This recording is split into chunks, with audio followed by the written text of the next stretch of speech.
Good morning, ladies and gentlemen, and welcome to the SYNECTICS PLC final results investor presentation. Throughout this recorded presentation, investors will be in listen-only mode. Questions are encouraged. They can be submitted at any time via the Q&A tab that's just situated on the right-hand corner of your screen. Please just simply type in your questions and press send. The company may not be in a position to answer every question it receives during the meeting itself. However, the company can review all questions submitted today and will publish those responses where it's appropriate to do so on the Investor Meet Company platform. Before we begin, as usual, we would just like to submit the following poll, and if you could give that your kind attention, I'm sure the company would be most grateful. And I would now like to hand you over to the executive management team from SYNECTICS PLC. Amanda, good morning. Thank you. Good morning. I'm Amanda Lander, CEO of SYNECTICS, and with me I have Chris Pennington, our Interim Finance Director. We are pleased to be able to present the full year results for SYNECTICS for the year ended 30th of November 2024. So in terms of content today, I'll give a brief overview of the company and a performance review of each of the business units.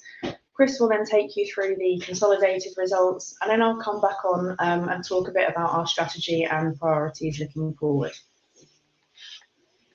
Next slide, thank you. So SYNECTICS provides advanced security and surveillance solutions that help protect people, property and assets around the world. We focus on core markets where security and surveillance are critical, and these are often regulated markets where our expertise can really make a difference to the customer. Since the year end, we have strategically redefined our sector to better align with current market dynamics and emerging opportunities. For those of you who already know the business, oil and gas now sits within a broader energy sector, gaming within leisure and hospitality, and then we've defined the remaining markets into three sectors of critical infrastructure, public space and transport, and that's to ensure the right focus on these areas. We'll be reporting this way from 2025 onwards. The common market drivers that we tend to see in these sectors includes regulatory compliance, growing security threats and technology and digital transformation. We have two business units, SYNECTICS Systems, which develops proprietary technology-led solutions to specialist markets globally, and that's predominantly through local systems integrators and channel partners. Second business unit is Ocular Integration, and that's a UK-based security systems integrator delivering solutions to end users. We currently have geographical hubs in the UK, Germany, North America and Singapore, and we're in the process of setting up a presence in the Middle East, and I'll come back to talk about that a bit more later. Within our solutions, we supply software, hardware and cameras, and I'll give a brief overview of some of that core technology now. So our software is our proprietary Synergy command and control platform. And extremely important to our customers is the open architecture. So effectively, our software is completely technology agnostic. We can integrate into pretty much any other technology, be that software, hardware, or cameras that the customer may already have. And there's a number of reasons why that's really important to our customers. So we can pull all of their technology and data together to provide them with a simple unified solution through a user-friendly dashboard, instead of having many multiple systems, and that enhances safety, it creates operating efficiencies as manual tasks are reduced, and it enables smarter, faster decision making and response capabilities using real-time data. The modular design allows the platform to be tailored to meet the specific security and operational needs of the customer. So we'll work with them, we'll understand what they need, and then we'll be able to tailor the design to work as the customer needs it. So altogether, this makes Synergy extremely scalable, and ultimately having such a flexible system drives cost savings and long-term value for the customer, because there's no need for them to rip out legacy systems. If these are working well, we can integrate Synergy into those, and there's no expensive customization needed either. In October last year, we launched the first part of our AI suite of tools, which provides live hazard detection and will notify an operator in real time if it detects something. And then additionally is also able to support the operator through a workflow of how to respond to the hazard. So there's currently 12 tools in total, and some examples of these are things like detecting unauthorized access by people or by objects, crowding or loitering, traffic flow management, missing PPE, and people falling over. And able to answer one of our pre-submitted questions, which was, can you explain what the upcoming launch of Synergy Search is? So that's the next stage in our AI suite of tools. It's a forensic search tool. It's really, really easy to use and uses natural language queries. So just like you would use in ChatGPT, for example. And the tool will search through recorded data and then present back to users extremely quickly what it is that they're searching for. So there's a number of user cases for this, but one example could be searching for a lost person. So you may describe, type in the detail of the person that you're looking for example, a girl in a red coat with a black hat, black trainers, something they might be holding. And the search will very, very quickly then highlight all the recent clips in the areas that you've selected that show somebody matching that description. Again, this saves what can be hours of time of people searching through data and video clips.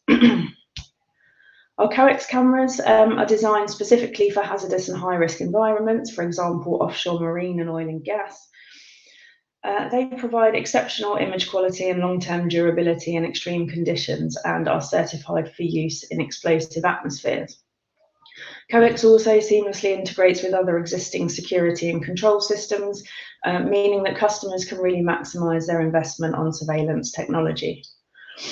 Our COEX cameras have built-in AI capabilities. That means they're capable of automatically detecting unauthorised access and monitoring operational safety. And we're also currently in the process of developing and improving those further.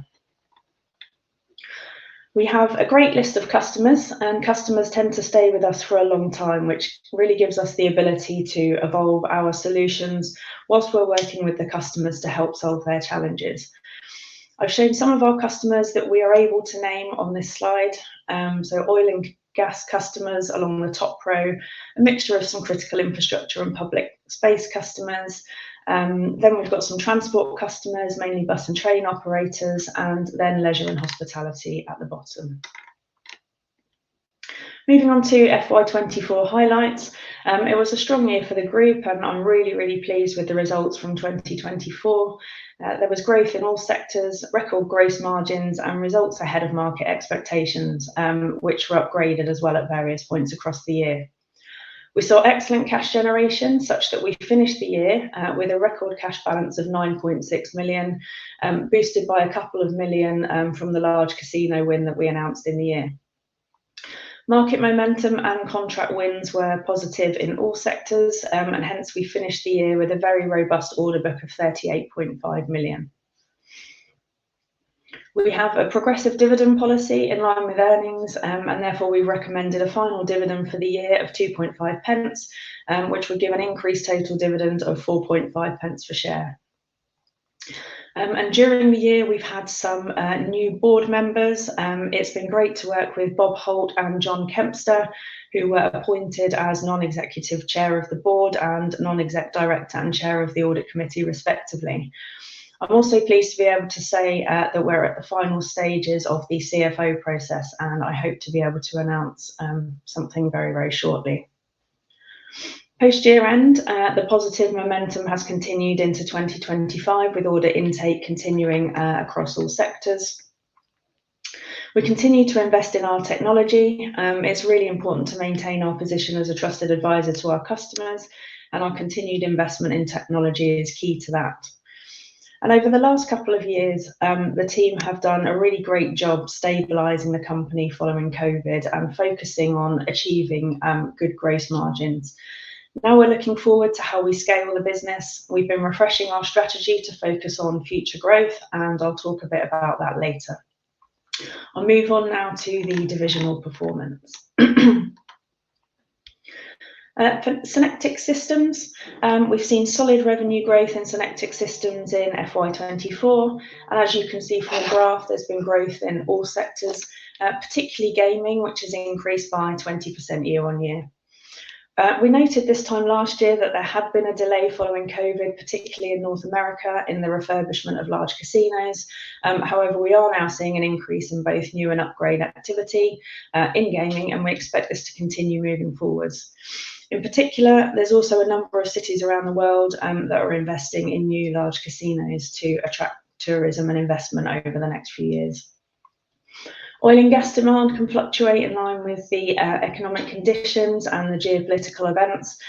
We've seen an increase in activity in oil and gas in the last year or two. And given how critical oil and gas assets are to national economies and the increasing focus we're seeing again from the likes of BP, for example, who recently announced their plans to significantly increase their oil and gas spends, we do expect demand in this sector to continue. And then public space transport and infrastructure, which was one combined sector for 2024, that has been a challenging sector during recent years and remains so again in 2024. But our revenues increased here by 11% year on year. We expect demand in this sector to grow given the recent announcement by the government about investment in infrastructure. So that's including prisons, including healthcare, for example, digitalisation of the NHS, as well as in critical national infrastructure, things such as significant investment planned by National Grid to its estate. We're really pleased with strong gross margins that have continued in this business. This is reflective of the high level of operational gearing within the gross margin, but also combined with the sector mix of higher margin gaming sales replacing slightly lower margin oil and gas sales as a proportion of the division's total revenue. I'll pick up and talk about the partner programme in the strategy section a little later.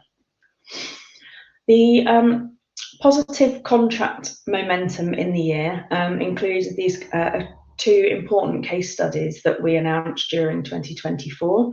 The first of those being the major casino upgrade and expansion to one of the most iconic casino resorts in the world. We first installed Synergy there just over 10 years ago. There's major expansion going on in this resort, and it's fantastic that they've chosen to upgrade with us again. It really shows how much they value our solution and our relationship with them.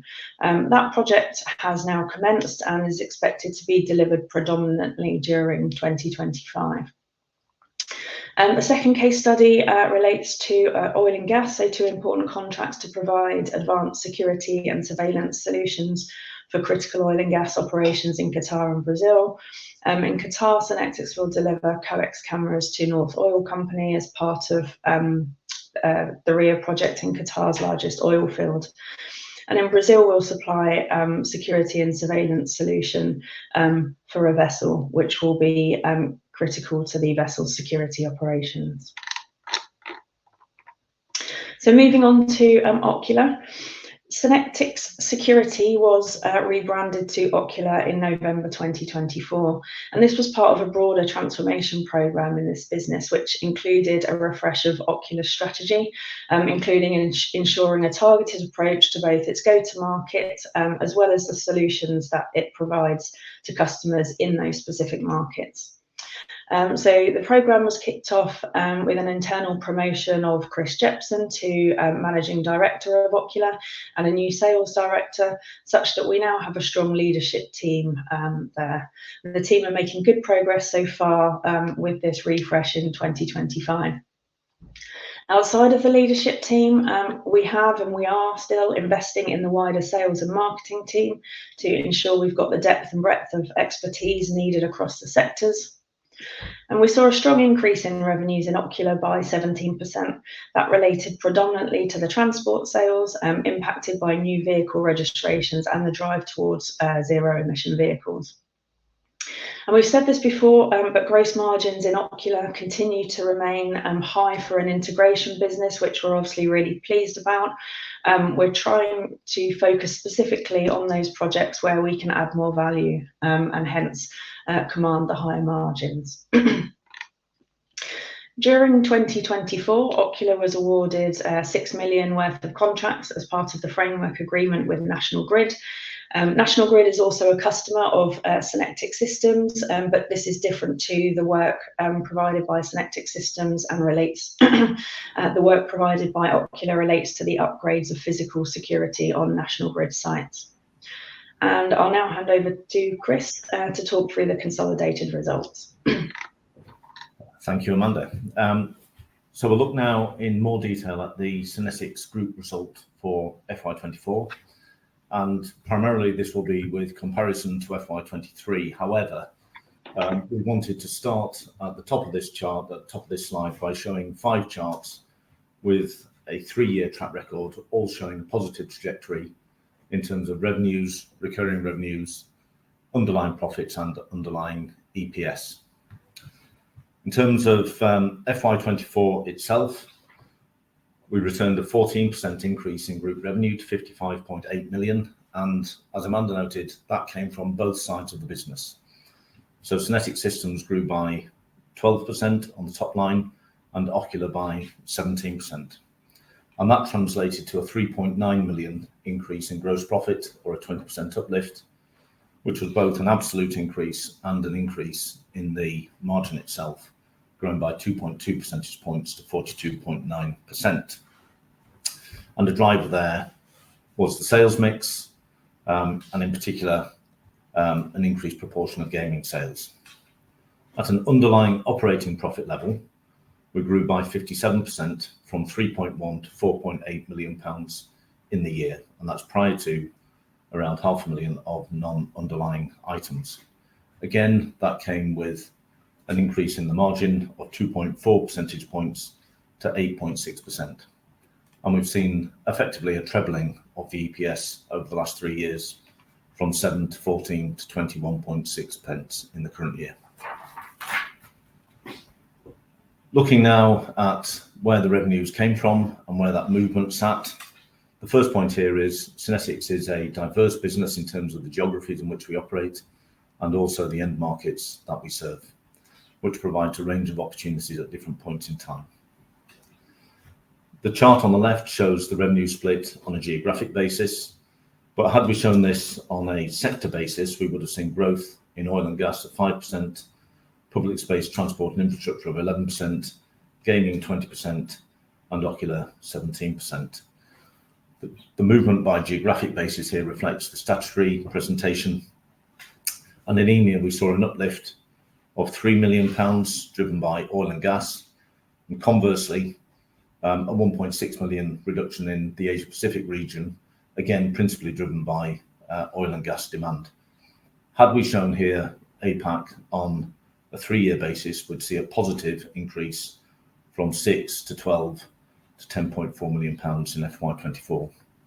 In North America, we returned a strong increase of just over £2 million, growing to 7.1, in this case driven by the gaming sector. And in Ocular, as referred to previously, a 17% uplift. And looking at the right-hand side, Ocular is broadly 40% of the business, with the balance in SYNECTICS Systems, and an even split in FY24 between oil and gas and gaming, with slightly lower revenues coming from the public space, transport and infrastructure segment. Moving on, we'll look at the revenue profile and the order book profile, and a strong second half of the year. And towards the right-hand side of the slide, we can see that of the group result of £55.8 million, 7.5 million of those came from recurring revenue contracts, which was an increase of just over 6%. And we've shown here as well £8.7 million coming from what we call repeat revenues. And those are non-contractual, but very much revenues that move hand in hand with those contractually committed recurring revenue streams. So for example, where we have a maintenance contract, we would derive call-out charges as we execute that contract. And those two blocks together accounted for 29% of the revenues in FY24. We closed the year with a record order book of 38.5 million versus 29.2 million in the prior year, and with an expectation of around about 90% of that being delivered during FY25. In terms of the underlying operating profits, we grew from 3.1 to 4.8 million pounds.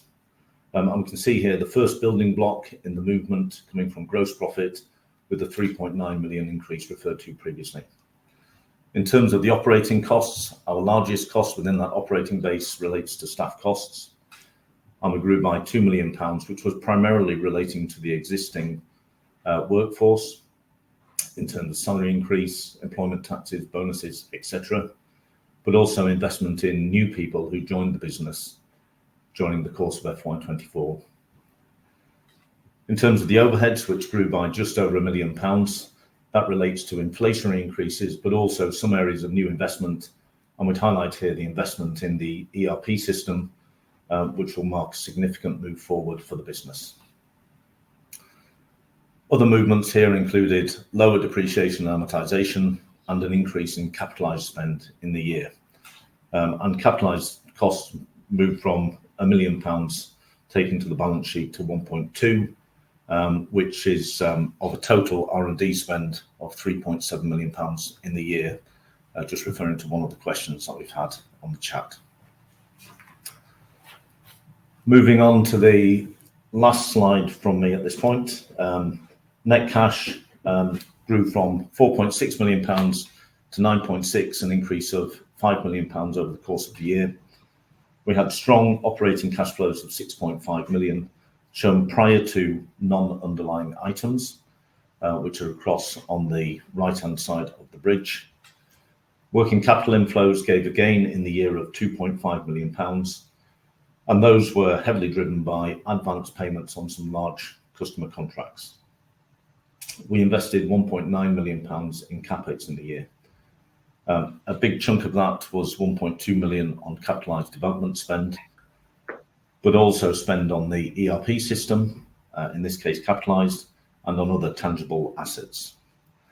And those items, together with a small amount of cash payment, of tax payment, gave us strong free cash flows of £7 million in the year versus £2.2 million in the prior year. On the final blocks in the bridge, we can see lease spend, which included some new investment, and also dividend spend in the year of £0.8 million. And at the bottom right of this slide, we can see the growth in dividends, with the proposed increase to 4.5 pence in FY24, marking a 50% uplift versus the prior year. In conclusion, FY24 result included revenue growth, recurring revenue growth, growth in underlying profits. We invested in people and systems and closed the year with a record order book. We generated strong cash flows, increased our positive net assets, and finished with a robust balance sheet, which included no debt. I'll pass you back to Amanda. Thanks, Chris. So I'd like to just take a few minutes to share with you how we are refreshing our strategy to move forward, to look ahead, and to focus on sustainable growth by increasing our market share, leveraging our product innovation, and optimizing our operations. So our strategy is being driven by 4 key priorities. So firstly, our market presence, really having a clear focus on our target sectors and markets where we possess the highest level of skill and knowledge, and then ensuring that we have the appropriate routes to market in those sectors. And I'll move on to talk about market share a little bit more in the next couple of slides. Secondly, developing our partner program to provide a more effective channel to our global markets, and specifically looking to become the technology provider of choice with partners that we work with. So during the year, we launched our new program, which provides better support to our partners, so including things such as a portal and training materials, for example. We've created a new role, which we are currently recruiting, which is to lead the partner program, for example, to manage our partner relationships, to develop an effective incentivization scheme, and to really increase the ability of our partners to be able to promote our solutions effectively. And this will really drive the support of our partners moving forwards. The third priority is focusing on customer relationships by providing our highest quality service consistently to all customers, and there are a number of areas of focus on this internally. And then finally, investing in innovation to position ourselves as leaders in technological advancements. So that's both internally in how we work, as well as in relation to our solutions and how they meet evolving customer needs. There's two initiatives that I'd like to specifically pull out here. Firstly, we mentioned last year that we had started the upgrade of our ERP and CRM system to remove the very old legacy systems that we had in place. This is absolutely crucial for the scalability and efficiency of the business. We need to be able to automate more of our processes and have a system that can provide a real-time view of our performance, as well as maintain operational control as we grow. Good progress has been made in SYNECTICS systems, with Ocular now starting to follow, and we expect to have the full group implemented by the end of the year. And then secondly is our subscription pricing model. So Core Synergy is currently sold on a perpetual licensing model. We're currently in the process of developing our subscription-based pricing for sectors and regions outside of oil and gas, which tends to be more hardware heavy. So this will involve conducting customer and market research, developing the subscription packaging models, defining a customer migration plan, and then estimating the financial impact of the models. I expect this to be completed by the end of Q3 this year. It's in progress at the moment, and therefore expect that we'll be able to move to implementation at the back end of this year or the beginning of the next financial year. So there are certain factors that will impact take-up of subscription pricing, and it's currently not particularly commonplace in our markets. So we wouldn't expect that this won't be an immediate shift to this type of pricing, and we expect that the impact will be gradual over the next few years. In addition to the core software, we have a number of new products, so some of the AI tools, the transport cloud services, and a couple of others that are subscription pricing only. And as sales of these start to take off, I would expect to see more annual recurring revenue generated from these moving forwards. Underpinning our strategy are our people, and internally I want to ensure that we foster a positive and engaging culture and one of high performance and integrity. And finally, our refocus strategy. It is an organic strategy. However, if we can advance this or enhance it by M&A, then we would look to consider some specific targeted acquisitions. There are obviously some specific criteria that we'd want to look for, so that would include complementary products, for example, enhancing our existing offering or access to customers or markets, as well as some financial considerations, including increasing our recurring revenue. If I look at our market presence now, this is our market presence today. So our focus in North America is gaming. We do a small bit of oil and gas in North America, but we don't really have a particular presence there.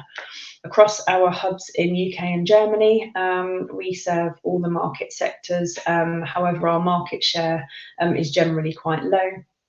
And then we have a good brand for oil and gas in the Middle East, and we're also well known for gaming and oil and gas in Asia. We have a small market share in growing markets, as illustrated by in the graph by these small, sort of slightly longer wedges in between the bigger ones. So those smaller wedges highlight SYNECTICS' share of each market. We've calculated an estimated serviceable market of about 2.6 billion. And this relates to existing market sectors that our products can currently address, and hence why we're investing in our sales, our marketing, and our partner program to increase our market share of these markets.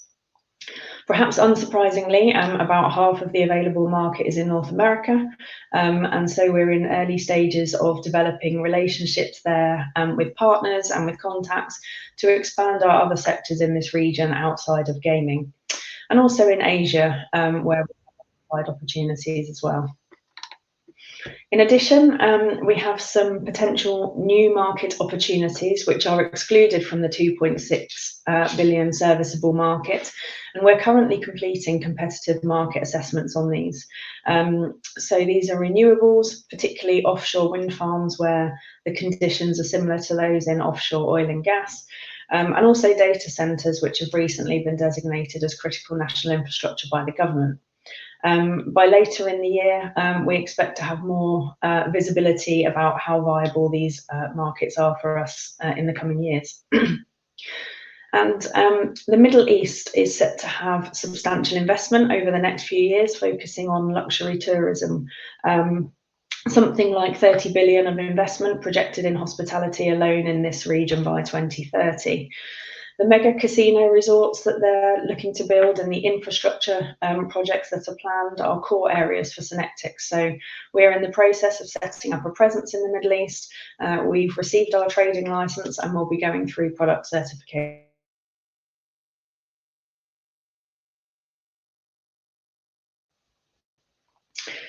So moving on to our FY25, to summarise those objectives, execute on our growth opportunities in both new and existing markets, scale global presence through new partnerships, enhance sales and marketing initiatives, development of our global subscription model to drive future recurring revenues, leveraging recent product releases to strengthen our customer engagement and to enhance revenue growth through those. And finally, to go through our CAPS certification. So this is something a little bit outside of the normal development spend. It's a certification that's managed by the National Cyber Security Centre. And while CAPS compliance isn't yet legally mandatory for all critical national infrastructure sites, many government and critical infrastructure organisations are starting to require CAPS certification as part of procurement contracts. That's due to growing cyber threats. So we're already seeing the requirement for that in some of our upcoming tenders. So this is something we see will add significant value to our products.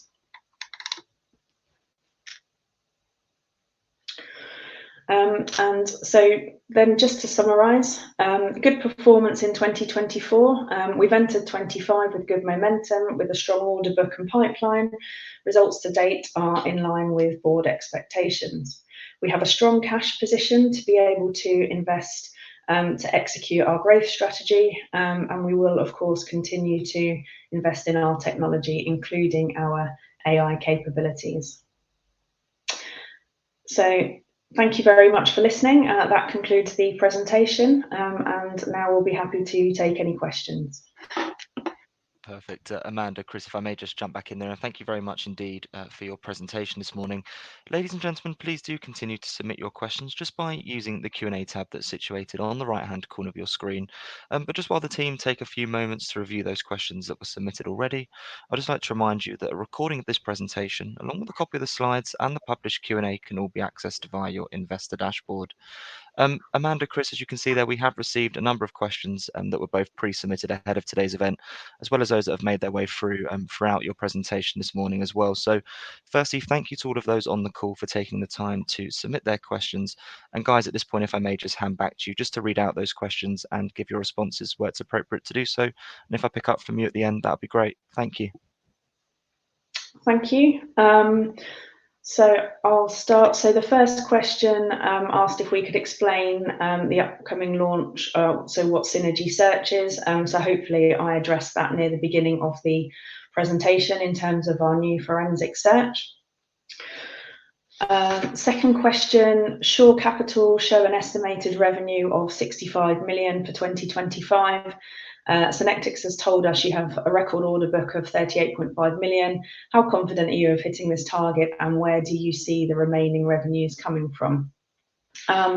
So we are comfortable with the Shore Capital forecasts, and our results today in FY25 are in line with board expectations. While our recurring revenues, as Chris showed you in one of the slides, currently account for a smaller portion of revenue, the ratio of order book to forecast is quite usual for us at this time. So we have a book to bill in excess of 1. So the remainder of the revenues this year will come through pipeline converted throughout the year. The next question was asking us to provide more details regarding the move to a subscription-based model and the impact of revenue recognition. Hopefully I answered that. I guess just to add that in terms of how it impacts revenue recognition, we are working through all of that. So by Q3 this year, we'll be able to provide more guidance on the impact of that going forwards. Chris, do you want to take the next one?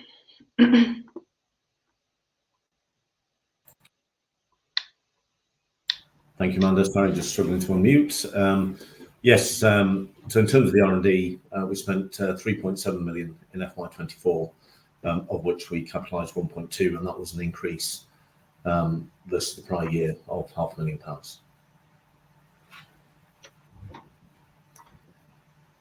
Okay. So who are your largest partners?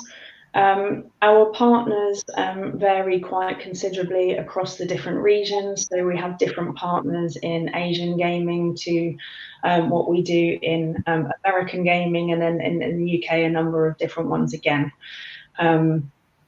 So rather than probably providing details on the largest partners, given they span so much across the regions. To what or to whom do you attribute the significant decline in your share price following the publication of your FY24 results? That's one that we've been asking the brokers quite a lot over the last few days. So there's a number of things at play here. First and foremost is the AIM market challenges at the moment. I think there are a number of examples of good news that then impact the share price. Secondly, there was a medium-sized sale relatively early on in the on Tuesday morning after we released the results.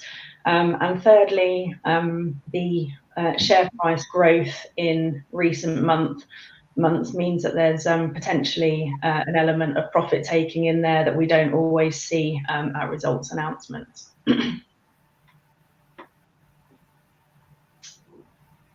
Who do you consider to be your main competitors? I'll just note a couple of those. Again, slightly varying across the different regions and sectors.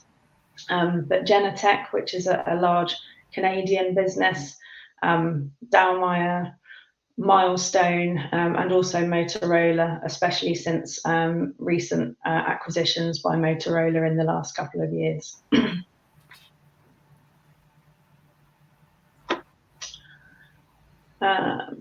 I'm trying to find one for you to do, Chris. What are your plans for the net cash that the company holds? So there's a mixture of things there, mainly things we've spoken about. So the investment in our sales and marketing initiatives and the partner program, that will be quite significant investment as we go into 2025, as well as determining our subscription models, completion of CAPS certification, and are the main answers there. As I mentioned also, should there be an appropriate targeted M&A that is going to enhance that organic strategy that we have, then we'd also look to invest in that as well.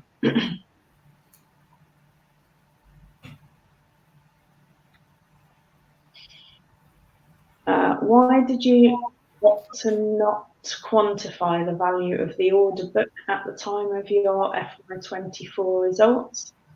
I think we did quantify, unless I'm misunderstanding the question, we did quantify the order book at the end of 24. It's a couple of million less now than it was at the end of the year, having started the year delivering some of those orders, and December, January for us, given Christmas, etc., do tend to be quieter months for order intake.